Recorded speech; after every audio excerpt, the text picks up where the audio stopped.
Classé comme organisation terroriste par l'ONU et les États-Unis, le groupe libyen Ansar al-Sharia a annoncé ce samedi soir dans un communiqué publié sur Internet sa dissolution.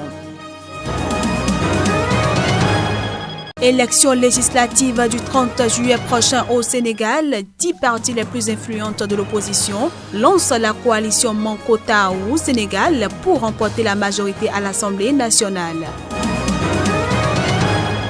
Et puis l'ONU a condamné ce dimanche les dernières violences en Centrafrique, dénonçant une résurgence des tensions religieuses et ethniques ayant déjà fait de multiples morts depuis début mai.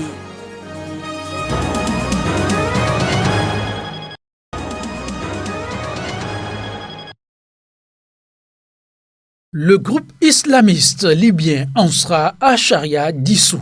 L'initiative émane du groupe lui-même. Dans un communiqué, il admet implicitement avoir été affaibli par la guerre contre les forces du maréchal Khalifa Haftar, homme fort de l'Est libyen. Le groupe avait perdu son chef Mohamed al-Zahraoui, tué dans les combats contre les forces pro-Haftar fin 2014 à Benghazi. Il a davantage été affaibli après le départ de plusieurs de ses membres qui ont finalement fait allégeance à l'organisation État islamique. Formée après la révolution contre le guide libyen Mohamed Kadhafi en 2011, Ansar al-Sharia s'était implanté notamment à Benghazi et à Derna dans l'est du pays où il s'était fait une certaine réputation.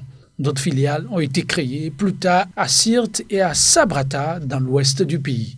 Le groupe lié à Al-Qaïda, Ansar al-Sharia est accusé par Washington d'être derrière l'attaque du 11 septembre 2012 contre le consulat américain de Benghazi, attaque au cours de laquelle l'ambassadeur Christopher Stevens et 3 autres Américains ont trouvé la mort.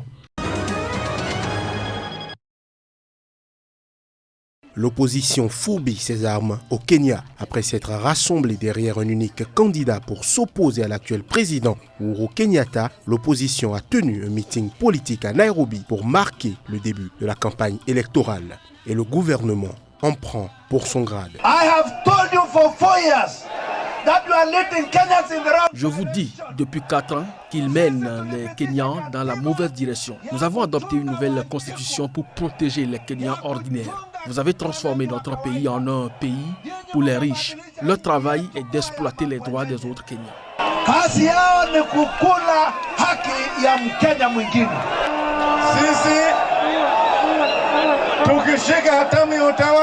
Quand nous allons prendre le pouvoir, ce pays de Canaan dont je vous parle, en moins de 90 jours, le coût de la vie va diminuer. Le prix de la farine va diminuer. Le prix du sucre va diminuer. Le prix du maïs va diminuer et les loyers vont baisser.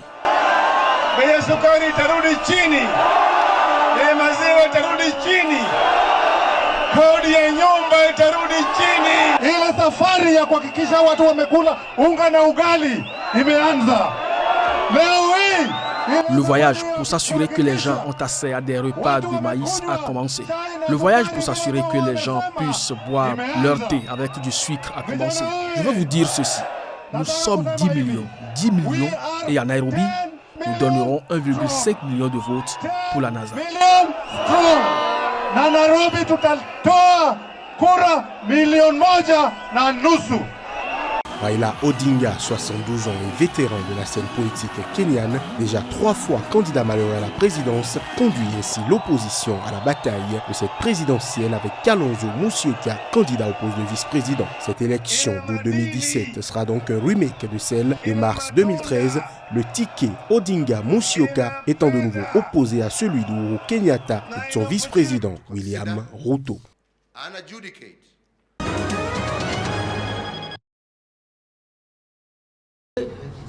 Malgré toutes les vicissitudes, je n'ai jamais eu de tristesse. Je dis bien tristesse, je n'ai pas dit ni chagrin ni peine, de tristesse. Mais aujourd'hui, je suis un peu triste. Triste pourquoi? De voir que nous sommes encore, nous les renaissants, nous, quand même, il me semblait que nous avons 25 ans. Il y a 25 ans que notre parti a été créé. Un quart de siècle? Est-ce que quelqu'un peut venir encore nous diviser? Moi, je croyais que nous étions une grande famille. Et que si quelqu'un n'allait, quelque chose n'allait pas, Comme on dit souvent, quand vous allez dans un village, la première personne que vous réclamez, où est le vieux? Où est le sage? Qui n'a rien. Ils ne sont rien. Ceux qui s'agitent et qui se croient tout permis, moi je leur dis ici, devant tout le monde, Ubi et Torbi, que la porte est grandement ouverte. Ils s'en vont de la RB, puisque la RB ne leur plaît pas. Mais ce n'est pas eux qui nous chasseront de la RB. Ils n'en ont pas le pouvoir, ils n'en ont même pas la force. Ils ont beau avoir des milliards derrière eux, ils n'arriveront pas à nous manger. Ça, c'est faux. Oui ou non? Oui, maman. Oui ou non? Oui, maman. Au Sénégal, la bataille pour les élections législatives de juillet prochain s'annonce âpre entre la majorité et l'opposition. Dans une dynamique de pouvoir imposer une cohabitation au régime en place, 10 partis les plus influents de l'opposition ont lancé la coalition Manko Takaou Sénégal.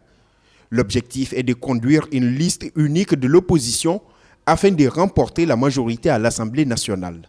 Il s'agit entre autres du PDS de l'ex-président Abdoulaye Wade, Réumi de l'ancien Premier ministre Idrissa Seck ou encore Takaou Dakar de Khalifa Sall, maire de Dakar en prison et dissident de la coalition au pouvoir.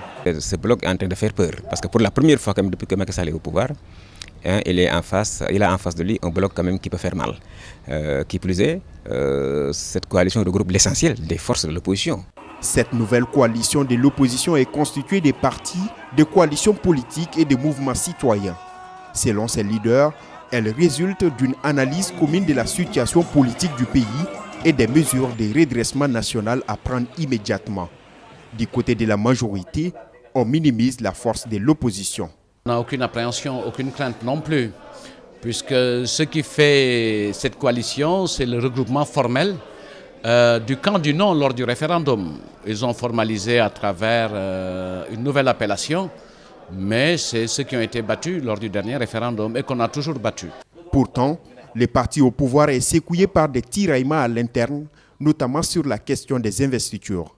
Ces législatives seront alors d'un enjeu important pour la majorité et auront surtout un parfum des tests avant la présidentielle de 2019. Les résultats des élections législatives seront un signal fort pour les élections présidentielles qui viendront après. Mais je pense que l'opposition a un grand coup à jouer. Elle doit profiter des failles du pouvoir actuel. Et il est parfaitement possible qu'elle gagne les élections législatives. Si la majorité minimise ou même ironise les capacités de l'opposition, force est de constater que pour la première fois depuis son arrivée au pouvoir, le chef de l'État se trouve devant une coalition qui fait peur. Une équation difficile à résoudre et qui pourrait avoir raison de son régime. Si la majorité venait à perdre ces élections, ce sera une première au Sénégal qu'un président en cours de mandat perd les législatives.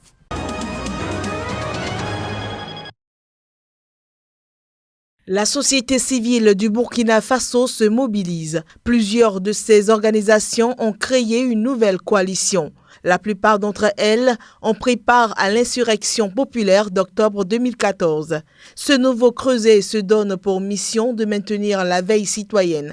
Aussi a-t-il à charge d'interpeller les dirigeants burkinabés sur l'importance de prendre des mesures contre les actes de violence et contre les mauvaises conditions de vie.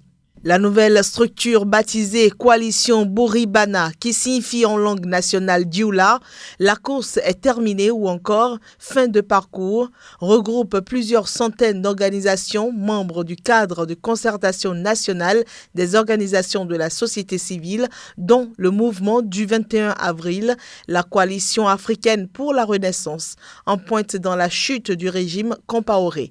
La finalité est d'amener les dirigeants à regarder dans le sens des aspirations du peuple burkinabé.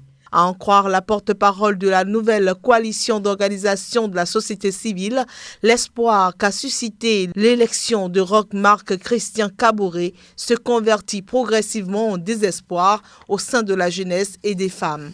Il faut dire que depuis son arrivée au pouvoir, le régime du président Kaboré fait l'objet de vives critiques, y compris dans son propre camp. En février dernier, l'opposition avait jugé chaotique la gestion du président Kaboré pendant sa première année au pouvoir. L'autorité n'a pas comblé les attentes quant à son engagement à faire reculer la pauvreté du Burkina Faso. Pour la coalition Boribana, les dirigeants actuels ont une obligation morale et historique, celle de relever les défis du développement qui s'imposent à eux.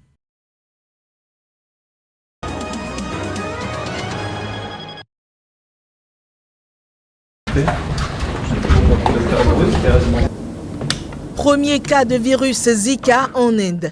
L'Organisation mondiale de la santé a fait part de ce que les autorités indiennes ont confirmé les premiers cas de virus Zika dans le pays, ce qui fait de l'Inde le dernier pays en date touché par cette infection virale responsable de microcéphalie chez les bébés nés de mères infectées. En Inde, les cas de Zika, dont une femme enceinte, ont été découverts lors d'examens de routine dans un laboratoire de l'État de Gujarat. L'OMS indique que ces cas suggèrent une transmission de faible intensité du virus, tout en appelant néanmoins les autorités à renforcer la surveillance. Transmis par des moustiques ou lors de relations sexuelles, le virus est à l'origine d'une épidémie qui a déjà touché 1,5 million de personnes au Brésil. Près de 70 pays et territoires ont fait état de la présence du virus Zika depuis 2015, selon l'OMS. Il n'existe aucun vaccin ni aucun traitement contre le Zika. En plus de la microcéphalie causée par ce virus, les experts ont observé d'autres manifestations comme des disproportions crânio-faciales, la spasticité, des convulsions, l'irritabilité et des dysfonctionnements de certaines parties du cerveau, se manifestant par des troubles de l'alimentation et des anomalies oculaires.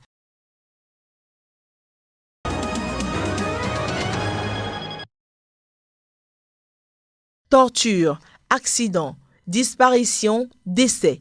Rien n'influence le flux des migrants en Méditerranée. 10 000 migrants environ ont été secourus de mercredi à samedi au large de la Libye.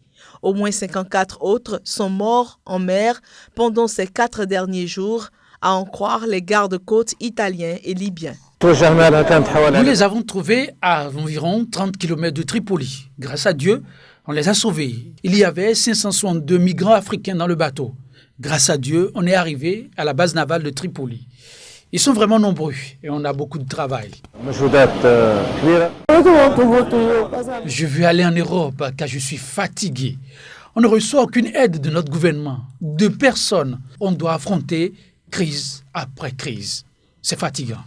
Samedi, l'armée tunisienne a récupéré 126 migrants d'Afrique subsaharienne partis de Libye dans l'espoir de gagner l'Italie, à bord d'une embarcation en détresse. Vendredi, plus de 1230 personnes avaient été secourues, tandis que les 2200 autres l'ont été par les gardes-côtes italiens. Tous veulent à tout prix éviter de retourner en Libye où beaucoup de migrants subissent extorsion, violence, viols, torture et meurtres. 10 personnes ont été retrouvées mortes lors de ces opérations. Les jours précédents, 44 autres corps avaient été retrouvés sans vie, dont 35 après qu'une grosse vague a jeté des centaines de migrants à l'eau mercredi. Les secours redoutaient aussi des disparus, dont plusieurs de ces incidents.